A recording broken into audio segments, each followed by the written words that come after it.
Hey guys, welcome back to my YouTube channel. Di video kali ini gue bakalan nge-review Ninja 150 produksi terakhir dari Kawasaki.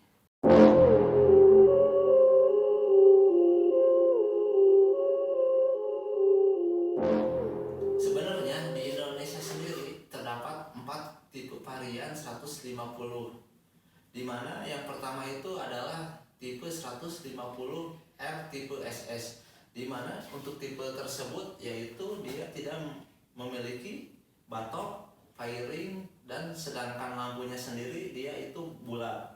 Dan yang kedua itu adalah tipe Ninja 150 tipe L, dimana dia itu hampir mirip dengan tipe yang SS, yaitu bedanya sendiri dari batok ininya tersebut.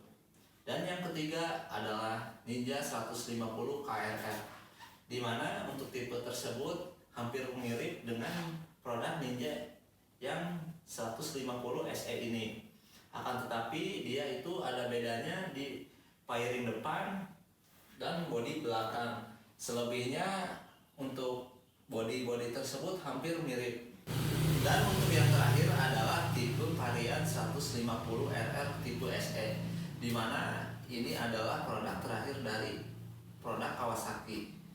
Kenapa Kawasaki tidak mengeluarkan kembali untuk motor tersebut? Dikarenakan aturan pemerintah tentang emisi gas buang, sehingga Kawasaki menyuntik mati motor tipe 2 tak tersebut. Oke, selanjutnya kita ke bagian desain. Untuk desain Kawasaki ini sebetulnya sangat bagus sekali. Kenapa? Selain bodinya bagus, dia terlihat elegan dan ramping. Jadi ketika kita menggunakan Kawasaki itu, bawaannya kita menjadi lebih keren dan cocok untuk ketika kita untuk dipakai. Lanjut, selanjutnya kita ke speedometernya. Speedometer ini sangat unik. Kenapa unik? Dia bisa menyatukan indikator bensin dengan indikator suhu. Jadi ketika kita bisa menekan tombol pull ini, maka indikator bensin tersebut akan menyesuaikan dengan ukuran tangkinya. Sedangkan untuk indikator suhunya, jadi ketika suhu motor ini panas, maka indikator suhunya bakalan naik juga. Nah, ketika indikator sudah di ambang batas, sebaiknya kita berhenti terlebih dahulu supaya motor tersebut dingin. Karena kalau indikatornya dipaksain, maka akibatnya nanti air radiator di dalam motor ini bakalan habis terkuras, yang mengakibatkan motor tersebut cepat panas dan paling fatal motor tersebut nantinya turun mesin. Selanjutnya kita bahas ke bagian depan di Kawasaki tersebut. Di bagian depan di Kawasaki tersebut dia cukup unik dan menarik untuk dilihat. Di sini bisa dilihat untuk di bagian lampunya. Di bagian lampunya sendiri di Kawasaki dikasih seperti aksen-aksen seperti LED, dimana ini sangat cocok untuk dilihat. Oke, selanjutnya kita ke bagian velgnya. Untuk bagian velgnya sendiri di sini gua memakai velg PK dengan ukuran ring 17, dan untuk trombolnya di sini menggunakan trombol Mio coak. Kemudian untuk disnya di sini memakai TDR. Kenapa saya memakai trombol Mio coak? Karena supaya mengejar dis ini supaya lebih kecil. Karena bawaannya dia itu sangat besar dan lebar. Dan untuk bannya sendiri di sini gua menggunakan merek FDR MP76 dengan ukuran 90/80. Oke, selanjutnya kita bahas bagian bawah motor ini.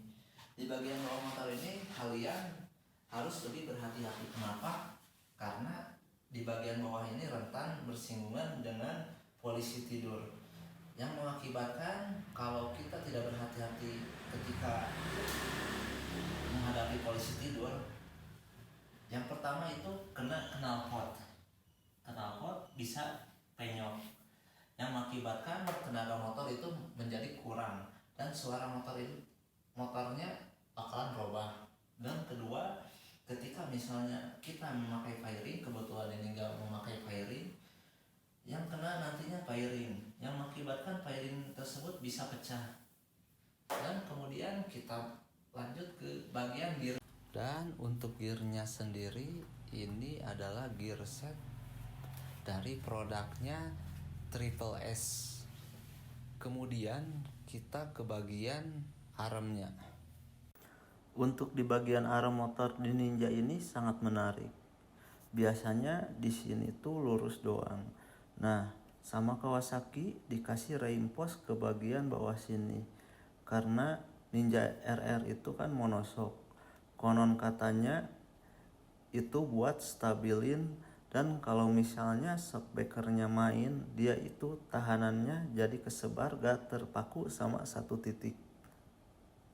Oke, selanjutnya kita bahas tentang kecepatan motor ini. Motor ini memiliki 28,5 horsepower atau kurang lebih 11.000 rpm dengan teknologi Superkeep di dalam motor ini.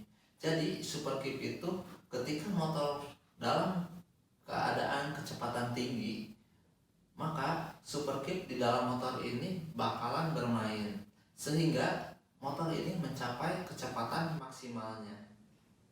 Akan tetapi ketika Superkeep di dalam motor tersebut jarang dibersihkan atau kotor, maka tenaga di dalam motor tersebut bakalan terasa kurang dan tidak enak untuk dipakai.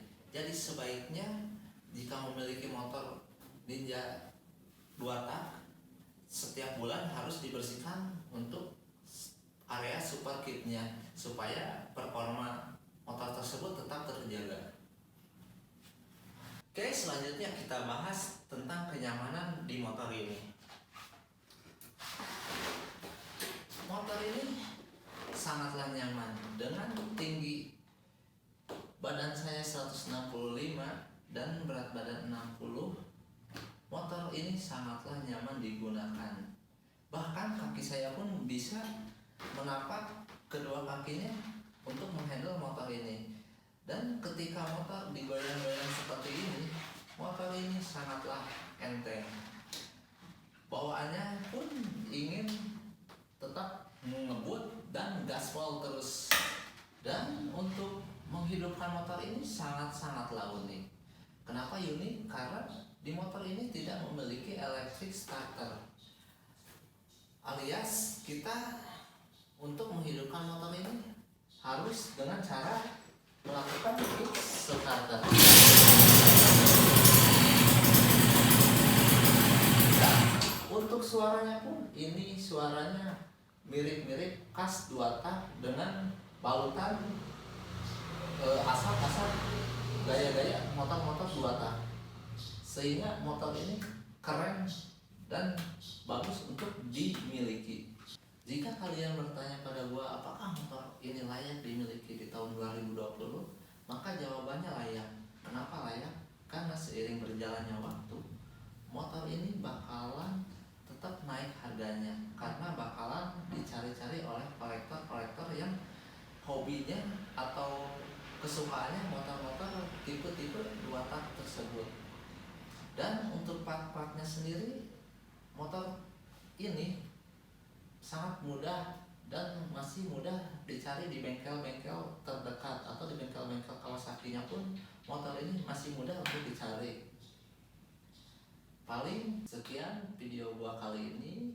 Mudah-mudahan informasi ini bermanfaat buat saudara-saudara yang menonton video ini, dan jangan lupa like, komen, dan subscribe channel gua supaya gua lebih berkembang. Terima kasih. Assalamualaikum warahmatullahi wabarakatuh.